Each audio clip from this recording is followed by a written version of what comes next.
Hi friends, എല്ലാവരും സുഖമായിട്ടിരിക്കുന്നു. Take care and be happy. നമ്മൾ കഴിഞ്ഞ ക്ലാസ്സിൽ ബിസിനസ്സിൻ്റെ ഒബ്ജക്റ്റീവ്സിനെ കുറിച്ചാണ് ഡിസ്കസ് ചെയ്തത്. ബിസിനസ്സിന് 2 ഒബ്ജക്റ്റീവ്സ് ഉണ്ടെന്ന് പറഞ്ഞു, economic objectives and social objectives. ഇവ ഓരോന്നും എന്തൊക്കെയാണ് എന്നുള്ളത് നമ്മൾ ഡീറ്റെയിൽഡ് ആയിട്ട് പഠിച്ചു കഴിഞ്ഞതാണ്. ഇന്ന് നമ്മൾ പഠിക്കാൻ പോകുന്നത് ബിസിനസ് റിസ്ക് എന്താണെന്നുള്ളതാണ്. അതിൻ്റെ causes and types of business risk ആണ് നമ്മളിന്ന് ചർച്ച ചെയ്യാൻ പോകുന്നത്. നമുക്കറിയാം, ഏതൊരു ബിസിനസ്സിനും എന്തുണ്ടാവാം, റിസ്ക് ഉണ്ടാവാം. എപ്പോഴും അത് എന്തായിരിക്കും, അൺപ്രഡിക്റ്റബിൾ ആയിരിക്കും അല്ലേ. നമുക്കൊരിക്കലും ബിസിനസ് റിസ്ക് പ്രഡിക്റ്റ് ചെയ്യാൻ പറ്റില്ല. അത് പല കാരണങ്ങൾ കൊണ്ടും ബിസിനസ് റിസ്ക് ഉണ്ടാവാം അല്ലേ. അതുപോലെ തന്നെ ഇപ്പോൾ ഗുജറാത്തിലാണെങ്കിലും 2001 തോന്നുന്നു ഒരു എർത്തുക്വക്ക് ഉണ്ടായി. അതുപോലെ തന്നെ 2004 സുനാമി ഉണ്ടായി. ആ സമയത്തൊക്കെയും ആ ചുറ്റുവട്ടത്തുണ്ടായിരുന്ന ബിസിനസ്മാൻമാർക്കൊക്കെ ഒത്തിരി അവരെയൊക്കെ അഡ്വേഴ്സായിട്ട് ഈ ഒരു റിസ്ക് അഫക്റ്റ് ചെയ്തു. ഹെവി റെയിൻ ഉണ്ടാവുന്നതും ഒക്കെ നമുക്കൊരിക്കലും പ്രഡിക്റ്റ് ചെയ്യാൻ പറ്റില്ല. അതൊക്കെയും അൺപ്രഡിക്റ്റബിൾ ആണല്ലേ. അതൊക്കെയും എന്തിനെ ബാധിക്കുന്നുണ്ട്, ബിസിനസ്സിനെ വലിയ രീതിയിൽ അഫക്റ്റ് ചെയ്യുന്നുണ്ട്. അപ്പം ഈ ബിസിനസ് റിസ്ക് എന്ന് പറയുന്നത് നമുക്കൊരിക്കലും അവോയ്ഡ് ചെയ്യാൻ പറ്റില്ല. ബട്ട് അതിൻ്റെ ഇമ്പാക്റ്റ് നമുക്ക് ഒരു പരിധി വരെ മിനിമൈസ് ചെയ്യാൻ പറ്റും അല്ലേ. അതാണ് ബിസിനസ് റിസ്ക്. ഒരിക്കലും നമുക്ക് അവോയ്ഡ് ചെയ്യാൻ പറ്റില്ല. അതിൻ്റെ ഇമ്പാക്റ്റ് നമുക്ക് എന്ത് ചെയ്യാൻ പറ്റും, മിനിമൈസ് ചെയ്യാൻ പറ്റും. അപ്പം എന്തൊക്കെയാണ് ഇനി ഇതിൻ്റെ കോസസ്, ഇതെന്ത് കാരണം കൊണ്ട്, എന്തൊക്കെയാണ് ഈ ബിസിനസ് റിസ്ക് ഉണ്ടാവാനുള്ള കാരണങ്ങൾ, കോസസ് എന്തൊക്കെയാണെന്നാണ് നമ്മളിനി പഠിക്കാൻ പോകുന്നത്. കോസസ് ഓഫ് ബിസിനസ് റിസ്ക് എന്തൊക്കെയാണ്? Natural causes, human causes, economic causes, political causes and last one managerial causes അല്ലേ. എന്താണ് നാച്ചുറൽ കോസസ് കൊണ്ട് അർത്ഥമാക്കുന്നത്? നമ്മൾ പറഞ്ഞു, ഒരിക്കലും നമുക്ക് റിസ്ക് പ്രെഡിക്റ്റ് ചെയ്യാൻ പറ്റില്ല, അത് അവോയ്ഡ് ചെയ്യാൻ പറ്റില്ല. അതിൻ്റെ ഇമ്പാക്റ്റ് ഒരു ലിമിറ്റ് വരെ നമുക്ക് എന്ത് ചെയ്യാൻ പറ്റും, മിനിമൈസ് ചെയ്യാൻ പറ്റും അല്ലേ. അപ്പോൾ എന്താണ് നാച്ചുറൽ കോസസ് കൊണ്ട് അർത്ഥമാക്കുന്നത് എന്താണെന്ന് വെച്ചാൽ, നമുക്കൊരിക്കലും നാച്ചുറൽ കലാമിറ്റീസ് മുൻകൂട്ടി കാണാൻ പറ്റില്ല. അതായത് എർത്തുക്വക്ക്, അതുപോലെ തന്നെ ഫയർ, ഡ്രോട്ട്, അതുപോലെ ഫ്ലഡ്, ഇതൊന്നും ഒരിക്കലും നമുക്ക് മുൻകൂട്ടി കാണാൻ പറ്റില്ല, പ്രെഡിക്റ്റ് ചെയ്യാൻ പറ്റില്ല. ഇത് നമുക്കൊരിക്കലും ഒരു മനുഷ്യനെന്നുള്ള നിലയ്ക്ക് ഒരിക്കലും ഇതിനെ കൺട്രോൾ ചെയ്യാൻ പറ്റില്ല. ഒരു മനുഷ്യൻ്റെ നിയന്ത്രണത്തിന് അതീതമായിരിക്കും ഇത്തരത്തിലുള്ള നാച്ചുറൽ കലാമിറ്റീസ് അല്ലേ. ഇതൊക്കെയും ആ ചുറ്റുവട്ടത്തുള്ള ബിസിനസ് സംരംഭകരെയും ബിസിനസ്സിനെയും വളരെ രീതിയിൽ എന്ത് ചെയ്യുന്നുണ്ട്, അഡ്വേഴ്സായിട്ട് അഫക്റ്റ് ചെയ്യുന്നുണ്ട്. ഇത് ബിസിനസ് റിസ്ക് ഉണ്ടാവാൻ കാരണവുമാകുന്നു. അപ്പോൾ ഒന്നാമത്തെയാണ് എന്ത്, നാച്ചുറൽ കോസസ്. ഇനി രണ്ടാമത്തത് എന്താണ്, എക്കണോമിക് കോസസ് അല്ലേ. അതായത് നമ്മൾ പറഞ്ഞു, നമുക്ക് ഒരിക്കലും അൺഎക്സ്പെക്റ്റ് ചെയ്യാൻ പറ്റാത്ത ഇവൻറ്റ്സ് എന്തൊക്കെയാണ്, സ്ട്രൈക്ക്, തെഫ്റ്റ്, അതുപോലെ തന്നെ കെയർലെസ്നെസ്, പിന്നെ എന്താണ്, നെഗ്ലിജൻസ്. ഇതൊന്നും നമുക്കൊരു മനുഷ്യൻ്റെ പ്രവൃത്തി മൂലം ഉണ്ടാവുന്ന കാര്യങ്ങളാണ് അല്ലേ. അപ്പോൾ ഇതൊന്നും നമുക്കൊരിക്കലും അൺഎക്സ്പെക്റ്റ് ചെയ്യാൻ പറ്റില്ല. അൺഎക്സ്പെക്റ്റഡ് ആയിട്ടുള്ള ഇവൻറ്റ്സ് ആണ് ഇത്തരത്തിലുള്ള സ്ട്രൈക്കും നെഗ്ലിജൻസും കെയർലെസ്നെസ്സും ഒക്കെ. അപ്പോൾ ഇതുമൂലം എന്തുണ്ടാവാം, ബിസിനസ്സിന് എന്തുണ്ടാവാം, റിസ്ക് ഉണ്ടാവാനായിട്ട് കാരണമാകുന്നു. അപ്പോൾ ഒന്നാമത്തെ എന്താണ്, നാച്ചുറൽ കോസസ്. രണ്ടാമത്തത് ഹ്യൂമൻ കോസസ്. ഇനി അടുത്തതാണ് എക്കണോമിക് കോസസ് അല്ലേ. അതായത് നമ്മുടെ മാർക്കറ്റ് കണ്ടീഷൻസ് എന്തൊക്കെയാണ്, അല്ലെങ്കിൽ ആ ഒരു മാർക്കറ്റിൽ ഡിമാൻഡും പ്രൈസും എന്തൊക്കെയാണ്, അതിലെന്തൊക്കെ ചേഞ്ചസ് വരും, നമുക്ക് ഒരിക്കലും അതൊന്നും നമുക്ക് എന്ത് ചെയ്യാൻ പറ്റില്ല. അത്തരത്തിലുള്ള എക്കണോമിക് കണ്ടീഷൻസ്, എക്കണോമിക് ആക്ടിവിറ്റീസിൽ നമുക്ക് ഒരിക്കലും അൺപ്രഡിക്റ്റ് ചെയ്യാൻ പറ്റില്ല അല്ലേ. ഇപ്പം ഡിമാൻഡ് കൂടുന്നുണ്ടോ ഇല്ലേ, കുറയുന്നുണ്ടോ, നാളെ കുറയുമോ കൂടുമോ എന്നൊന്നും ഒരിക്കലും നമുക്ക് എന്ത് ചെയ്യാൻ പറ്റില്ല, പ്രഡിക്റ്റ് ചെയ്യാൻ പറ്റില്ല. അപ്പോൾ അത്തരത്തിലുള്ള കോസസ് മൂലം എന്തുണ്ടാവും, ബിസിനസ്സിന് റിസ്ക് ഉണ്ടാവാം അല്ലേ. അതായത് ഇപ്പം ഒരു ഡിമാൻഡ് അല്ല, ഒരു പ്രൊഡക്റ്റിൻ്റെ ഡിമാൻഡിലും പ്രൈസസിലും എന്തെങ്കിലും ചേഞ്ചസ് വരുവാണെങ്കിൽ ആ ബിസിനസ്സിൽ റിസ്ക് ഉണ്ടാവാം. അതുപോലെ തന്നെ മാർക്കറ്റ് കണ്ടീഷൻസിൽ എന്തെങ്കിലും ചേഞ്ചസ് വരുവാണെങ്കിലോ, ഇല്ലെങ്കിൽ അവരുടെ ഇൻട്രസ്റ്റ് ബോറോയിങ്സിൻ്റെ, അവരുടെ ഇൻട്രസ്റ്റ് റേറ്റിൽ എന്തെങ്കിലും ചേഞ്ചസ് വരുവാണെങ്കിലോ, അല്ലെങ്കിൽ എന്താണ് അവരുടെ ടെക്നിക്സ് ഓഫ് പ്രൊഡക്ഷൻസിൽ അതിൽ എന്തെങ്കിലും ചേഞ്ചസ് ഉണ്ടാകുമ്പോഴൊക്കെ എന്തുണ്ടാവാം, ബിസിനസ്സിന് അത് വളരെയേറെ ബാധിക്കുന്നു, ബിസിനസ്സിന് റിസ്ക് ഉണ്ടാവാനായിട്ട് കാരണമാകും. അതാണ് എക്കണോമിക് കോസസ് മൂലം ഉണ്ടാകുന്ന റിസ്ക്. ഇനി അടുത്തതെന്ന് പറയുന്നത് എന്താണ്? Political reason. പൊളിറ്റിക്കൽ റീസൺ മൂലവും എന്തുണ്ടാവാറുണ്ട്? ഒരു ബിസിനസ്സിന് റിസ്ക് ഉണ്ടാവാറുണ്ട്. എന്തൊക്കെയാണ്? അതായത് ഇമ്പോർട്ട് എക്സ്പോർട്ട് ഡ്യൂട്ടിയുമായി അല്ലെങ്കിൽ എക്സ്പോർട്ട് ഇമ്പോർട്ട് ട്രേഡുമായിട്ട് ബന്ധപ്പെട്ടും അതുപോലെ തന്നെ ടാക്സേഷനുമായിട്ട് ബന്ധപ്പെട്ടും എന്താണ് ഒരു ഗവൺമെൻറ്റിന് അവരുടെ പോളിസിയിൽ എന്തെങ്കിലും ചേഞ്ചസ് വരുത്തുവാണെങ്കിൽ അതും ബിസിനസ്സിനെ വളരെയേറെ ബാധിക്കുന്നുണ്ട്. അതുപോലെ തന്നെ ലൈസൻസിങ് പോളിസി, പിന്നെ അത് വാറ്റ്, അതായത് വാല്യൂ ആഡഡ് ടാക്സ്, വാറ്റ്, ഇതുമായിട്ട് ബന്ധപ്പെട്ട് എന്തെങ്കിലും പോളിസിയിൽ ഗവൺമെൻറ് ചേഞ്ചസ് വരുത്തുവാണെങ്കിൽ അതും എന്തിനെ ബാധിക്കുന്നു? ഒരു ബിസിനസ്സിനെ അഡ്വേഴ്സായിട്ട് ബാധിക്കുന്നു. ഇത് ബിസിനസ്സിന് റിസ്ക് ഉണ്ടാവാനായിട്ട് കാരണമാവുന്നു. അതാണ് പൊളിറ്റിക്കൽ കോസസ് മൂലം. പിന്നെ ഇനി അടുത്തത് ലാസ്റ്റ് വണ്ണാണ് മാനേജേരിയൽ കോസസ്. എന്താണ്? അതായത് നമ്മുടെ നല്ല പ്ലാനിങ് അല്ലേ, ഒരു ബിസിനസ് മുൻപോട്ട് പോകണം എന്നുണ്ടെങ്കിൽ എന്താണ്? പ്ലാനിങ് മസ്റ്റാണ്. പ്ലാനിങ് ഉണ്ടെങ്കിൽ മാത്രമേ ആ ബിസിനസ്സിന് നല്ല രീതിയിൽ മുൻപോട്ട് പോകാൻ പറ്റൂ. അതുകൊണ്ട് പ്ലാനിങ്ങിൻ്റെ അഭാവമുണ്ടെങ്കിൽ, പുവർ പ്ലാനിങ് ആണെങ്കിൽ, അതുപോലെ തന്നെ ഏതൊരു പ്രൊഡക്റ്റ് നമ്മളിപ്പോൾ ഏതൊരു ബിസിനസ് സംരംഭം നമ്മൾ തുടങ്ങിയാലും നമുക്ക് എപ്പോഴും എന്ത് വേണം? റിസർച്ച് ആൻഡ് ഡെവലപ്മെൻറ്റൽ ആക്ടിവിറ്റീസ് ഒക്കെ വേണം. പക്ഷെ അതൊന്നും ഇല്ലാത്ത സാഹചര്യത്തിൽ അത്തരത്തിലൊക്കെ എന്തുണ്ടാവാം? റിസ്ക് ഉണ്ടാവാനായിട്ട് വലിയ ചാൻസാണ്. അപ്പോൾ അത്തരത്തിൽ മാനേജേരിയൽ കോസസ് മൂലം ബിസിനസ്സിന് റിസ്ക് ഉണ്ടാവാനായിട്ട് വളരെ സാധ്യത കൂടുതലാണ്. പുവർ പ്ലാനിങ്, അതുപോലെ തന്നെ absence of research and developmental activities, അതുപോലെ തന്നെ മിസ് മാനേജ്മെൻറ്റ്, ഇതൊക്കെയും എന്താണ്? മാനേജേരിയൽ കോസസ് ആണ്. അപ്പോൾ നിങ്ങൾക്ക് മനസ്സിലായി എന്ന് വിചാരിക്കുന്നു. എന്തൊക്കെയാണ് കോസസ്?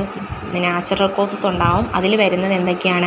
എർത്തിക്വക്ക്, പിന്നെ ഫയർ, അതുപോലെ തന്നെ ഡ്രോട്ട്, ഫ്ലഡ്, ഇതൊക്കെ മൂലം എന്തുണ്ടാവാറുണ്ട്? ബിസിനസ്സിന് റിസ്ക് ഉണ്ടാവാറുണ്ട്. അതുപോലെ തന്നെ ഹ്യൂമൻ കോസസ്, അതായത് തെഫ്റ്റ്, സ്ട്രൈക്ക്, നെഗ്ലിജൻസ്, കെയർലെസ്നെസ്, ഇത് മൂലവും ബിസിനസ്സിന് എന്തുണ്ടാവാം? റിസ്ക് ഉണ്ടാവാം. അതാണ് ഹ്യൂമൻ കോസസ്. അടുത്തത് എക്കണോമിക് കോസസിൽ വരുന്നത് എന്താണ്? ഒരു പ്രൊഡക്റ്റിൻ്റെ ഡിമാൻഡിലും പ്രൈസിലും എന്തെങ്കിലും ചേഞ്ചസ് ഉണ്ടാകുമ്പോഴോ, അല്ലെങ്കിൽ മാർക്കറ്റ് കണ്ടീഷൻസിൽ എന്തെങ്കിലും ചേഞ്ചസ് ഉണ്ടാകുമ്പോഴോ, അല്ലെങ്കിൽ ഇൻട്രസ്റ്റ് റേറ്റിൽ എന്തെങ്കിലും ചേഞ്ചസ് ഉണ്ടാകുമ്പോഴോ ഒക്കെയും എന്താണ്? ബിസിനസ്സിന് റിസ്ക് ഉണ്ടാവാം. അതാണ് എക്കണോമിക് കോസസ് എന്ന് പറയുന്നത്. അതുപോലെ തന്നെ എന്താണ്? പൊളിറ്റിക്കൽ കോസസ് എന്ന് പറയുമ്പോൾ എന്താണ്? ഒരു ബിസിനസ്സിന് ഒരു ഗവൺമെൻറ്റിൻ്റെ എന്താണ് ഇമ്പോർട്ട് എക്സ്പോർട്ട് ഡ്യൂട്ടിയുമായിട്ട് ബന്ധപ്പെട്ട് അല്ലെങ്കിൽ ടാക്സേഷനുമായിട്ട് ബന്ധപ്പെട്ടൊക്കെയും എന്തുണ്ടാവാം? റൂൾസ് ചേഞ്ചസ് വരുത്തുമ്പോഴത്തേക്കും അത് ബിസിനസ്സിനെ വലിയ രീതിയിൽ ബാധിക്കുന്നു. ഇത് ബിസിനസ് റിസ്ക് ഉണ്ടാവാനായിട്ട് കാരണമാവുന്നു. ഇനി ലാസ്റ്റ് വണ്ണാണ് മാനേജേരിയൽ കോസസ്. അതായത് പ്ലാനിങ്ങിൻ്റെ നല്ല അഭാവം മൂലം, അതായത് പുവർ പ്ലാനിങ് ആണെങ്കിലോ അല്ലെങ്കിൽ റിസർച്ച് ആൻഡ് ഡെവലപ്മെൻറ്റൽ ആക്ടിവിറ്റീസിൻ്റെ എന്തെങ്കിലും അഭാവം മൂലമൊക്കെയും എന്താണ്? ബിസിനസ്സിന് റിസ്ക് ഉണ്ടാവാം. ഇതാണ് എന്ത് കാരണം കൊണ്ട്? മാനേജീരിയൽ കോസസ് കൊണ്ട്. അപ്പോൾ ഇത്രയും കാര്യങ്ങളാണ് എന്തെന്ന് പറയുന്നത്? ബിസിനസ് റിസ്കിൻ്റെ കോസസ് എന്ന് പറയുന്നത്. ഇനി നമ്മൾ പഠിക്കാൻ പോകുന്നത് ടൈപ്സ് ഓഫ് ബിസിനസ് റിസ്ക് എന്തൊക്കെയാണെന്നാണ്. എത്ര തരത്തിലുണ്ട് ബിസിനസ് റിസ്ക് എന്നുള്ളതാണ് നമ്മളിനി ഡിസ്കസ് ചെയ്യാൻ പോകുന്നത്. മെയിനായിട്ട് 4 തരത്തിലുള്ള ബിസിനസ് റിസ്ക് ആണുള്ളത്. Strategic risk, compliance risk, financial risk and last one operational risk. എന്താണ് സ്ട്രാറ്റജിക് റിസ്ക് എന്ന് നമുക്ക് നോക്കാം. Strategic risks are happen to a business at any time due to the changes in customer preference. Hence, business needs to have a real-time feedback system for recognizing customer feedback. അതായത് കസ്റ്റമേഴ്സിൻ്റെ പ്രിഫറൻസിൽ എന്തെങ്കിലും changes വരുവാണെങ്കിൽ ആ ഒരു business കൺസേണിന് ഉണ്ടാവുന്ന റിസ്കിനെയാണ് strategic risk എന്ന് പറയുന്നത്. അത് ഏത് സമയത്തും ആ റിസ്ക് ഉണ്ടാവാം.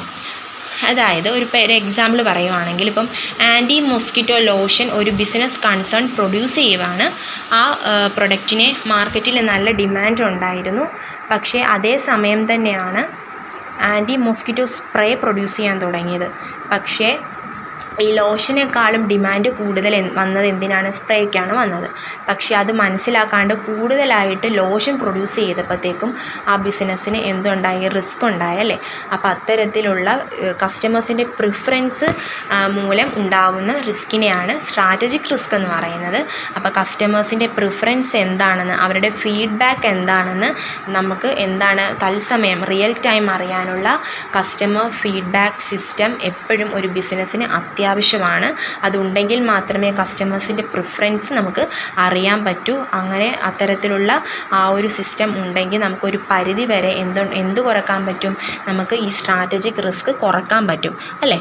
ഇനി സെക്കൻഡ് വൺ എന്ന് പറയുന്നത് എന്താണ്? കംപ്ലൈൻസ് റിസ്ക് ആണ്. Compliance risk arises from the changing rules by a regulatory body or government that a company needs to adjust accordingly and implement the same in their operations. Regulatory ബോഡിയുടെയോ അല്ലെങ്കിൽ ഗവൺമെൻറ്റിൻ്റെയോ റൂൾസിൽ changes വരുമല്ലോ, അത്തരത്തിൽ ആ changes വരുന്നത് മൂലമുണ്ടാകുന്ന റിസ്കിനെയാണ് complaints risk എന്ന് പറയുന്നത്. ഗവൺമെൻറ് ഇല്ലെങ്കിൽ ആ റെഗുലേറ്ററി ബോഡി അവരുടെ റൂൾസിൽ ചേഞ്ചസ് വരുത്തുമ്പം ആ ചേഞ്ചസ് എന്താണെന്ന് മനസ്സിലാക്കുകയും അത് ക്രമീകരിക്കുകയും അത്തരത്തിലുള്ള ചേഞ്ചസിനെ അപ്പോൾ തന്നെ അവരുടെ ആ ഒരു ബിസിനസ് കൺസേൺ അവരുടെ ഓപ്പറേഷൻസിൽ എന്ത് ചെയ്യുകയും വേണം? അപ്ലൈ ചെയ്യുകയും വേണം. അതും ഒരു ബിസിനസ്സിനെ സംബന്ധിച്ച് ഭയങ്കര ഒരു റിസ്ക് ആയിട്ടുള്ളൊരു കാര്യമാണ് അല്ലേ. ചേഞ്ചസ് വരുമ്പോഴത്തേക്കും ഓൾറെഡി ഉണ്ടായിരുന്ന റൂൾസിനെ അല്ലേ ചേഞ്ച് ചെയ്യുന്നത്. അപ്പോൾ അത് മാറ്റി അടുത്ത റൂൾസ്, ചേഞ്ച് ചെയ്ത റൂൾസിനെ അവരുടെ ഓപ്പറേഷൻസിൽ അപ്ലൈ ചെയ്യുക എന്ന് പറയുന്നത് വളരെ റിസ്ക് ആയിട്ടുള്ള കാര്യമാണ്. അത്തരത്തിലുള്ള റിസ്കിനെയാണ് കംപ്ലൈൻസ് റിസ്ക് എന്ന് പറയുന്നത്. ഇനി അടുത്തതാണ് financial risk. Financial risk relates to the financial health of the business. It relates to the company's ability to carry on operations in case of non-payment by some client. Financial risk എന്ന് പറയുന്നത് ഒരു ബിസിനസ്സിൻ്റെ financial ഹെൽത്തുമായിട്ട് related ആണ്, ബന്ധപ്പെട്ടിരിക്കുന്നു അല്ലേ. അതായത് it relates to the company's ability to carry on operation in case of non-payment. അതായത് അവരുടെ ക്ലയൻറ്റ് പേയ്മെൻറ്റ് കൊടുക്കാതെ വരുമ്പോഴത്തേക്കും അത്തരത്തിലുള്ള സാഹചര്യത്തിൽ അവരുടെ ആക്ടിവിറ്റീസ് അല്ലെങ്കിൽ അവരുടെ ഓപ്പറേഷൻസ് തുടരാനുള്ള ഒരു കഴിവുമായിട്ടിത് ബന്ധപ്പെട്ടിരിക്കുന്നു. അതായത് ഇപ്പോൾ ഒരു കമ്പനി അവർ ഒരു ഇൻസ്റ്റാൾമെൻറ്റ് സ്കീം അവരുടെ ക്ലയൻറ്റിന് പ്രൊവൈഡ് ചെയ്യാണ്, ഒരു ബിസിനസ് കൺസേൺ പ്രൊവൈഡ് ചെയ്യാണ്. അപ്പോൾ ഈ ക്ലയൻറ്റ് എല്ലാ മാസവും മന്ത്ലി ആയിട്ട് എന്ത് ചെയ്യുന്നുണ്ട്? ഇൻസ്റ്റാൾമെൻറ്റ് പേ ചെയ്യുന്നുണ്ട്. അതിൽ ചില ക്ലയൻറ്റ്സ് ആ പേയ്മെൻറ്റ് കൊടുക്കാതെ വരുമ്പം ആ ബിസിനസ്സിൻ്റെ ഓപ്പറേഷൻസിനെ വളരെയേറെ ബാധിക്കുന്നുണ്ട്. അപ്പോൾ അത്തരത്തിലുള്ള സാഹചര്യത്തിൽ ബിസിനസ് എങ്ങനെ ഓപ്പറേഷൻ നടത്തുന്നു എന്നതുമായി ബന്ധപ്പെട്ട് ഇരിക്കുന്നു ഈ ഫിനാൻഷ്യൽ റിസ്ക്. അത്തരത്തിലുണ്ടാകുന്ന റിസ്കിനെയാണ് എന്തെന്ന് പറയുന്നത്? ഫിനാൻഷ്യൽ റിസ്ക് എന്ന് പറയുന്നത്. അതായത് അവരുടെ ക്ലയൻറ്റ് എമൗണ്ട് പേ ചെയ്യാതെ വരുമ്പോഴത്തേക്കും അത്തരത്തിലുള്ള സാഹചര്യത്തിൽ ആ ഒരു ബിസിനസ് കൺസേൺ എങ്ങനെ അവരുടെ പ്രവർത്തനങ്ങൾ തുടരുന്നു എന്നതുമായി ബന്ധപ്പെട്ടാണ് ഈ ഒരു ഫിനാൻഷ്യൽ റിസ്ക് ബന്ധപ്പെട്ടിരിക്കുന്നത്, റിലേറ്റഡ് ആയിട്ടിരിക്കുന്നത്. ഇനി അടുത്തതാണ് ഓപ്പറേഷണൽ റിസ്ക്. എന്താണ് operational risk? Operational risk arising from the execution of process or operations of a business. It can be due to sudden breakdown of machinery or the system which can delay in operations. എന്താണ് operation risk? ഒരു business അവരുടെ process അല്ലെങ്കിൽ operations execute ചെയ്യാൻ നടപ്പിലാക്കാൻ നേരത്തുണ്ടാവുന്ന റിസ്ക്കാണ്. ആ സമയത്താണ് ഈ റിസ്ക്, ഓപ്പറേഷണൽ റിസ്ക് റൈസ് ചെയ്യുന്നത്. അതായത് ഇപ്പോൾ ഒരു ബിസിനസ് കൺസേൺ ഒരു പ്രൊഡക്റ്റ് പ്രൊഡ്യൂസ് ചെയ്തുകൊണ്ടിരിക്കുകയാണ്, അതിന് മെഷീനറീസ് ഒക്കെ യൂസ് ചെയ്യുന്നുണ്ട് അല്ലേ. അപ്പോൾ അത്തരത്തിൽ ആ മെഷീനറി പെട്ടെന്ന് ബ്രേക്ക് ഡൗൺ ആയി പോയി കഴിഞ്ഞാൽ എന്ത് ചെയ്യും? അവിടെ എന്ത് പറ്റും? അവരുടെ ഓപ്പറേഷൻസിൽ ഡിലേ ഉണ്ടാവാൻ സാധ്യതയുണ്ട്. ആ ഒരു ഡിലേ കാരണം എന്തുണ്ടാവുന്നു? ഓപ്പറേഷണൽ റിസ്ക് ഉണ്ടാവുന്നു. അതായത് എന്താണ് ഓപ്പറേഷണൽ റിസ്ക് എന്ന് പറയുന്നത്? ഒരു ബിസിനസ് അതിൻ്റെ ഓപ്പറേഷൻസ് അല്ലെങ്കിൽ പ്രോസസ്സ് നടപ്പാക്കുമ്പോൾ, എക്സിക്യൂട്ട് ചെയ്യുമ്പോൾ ഉണ്ടാവുന്ന റിസ്ക്കാണ് ഓപ്പറേഷണൽ റിസ്ക്. എക്സാമ്പിൾ, അവരുടെ മെഷീനറി പ്രൊഡക്റ്റ് പ്രൊഡ്യൂസ് ചെയ്യുന്ന ആ സമയത്ത് തന്നെ പെട്ടെന്ന് അവരുടെ മെഷീനറി ബ്രേക്ക് ഡൗൺ ആയി പോയി. അപ്പോൾ എന്ത് പറ്റും? ആ ഒരു ഓപ്പറേഷൻസിൽ എന്ത് വരും? കാലതാമസം വരും, ഡിലേ ഉണ്ടാവും. അത്തരത്തിലുണ്ടാകുന്ന റിസ്കിനെയാണ് ഓപ്പറേഷണൽ റിസ്ക് എന്ന് പറയുന്നത്. മനസ്സിലായോ എല്ലാവർക്കും?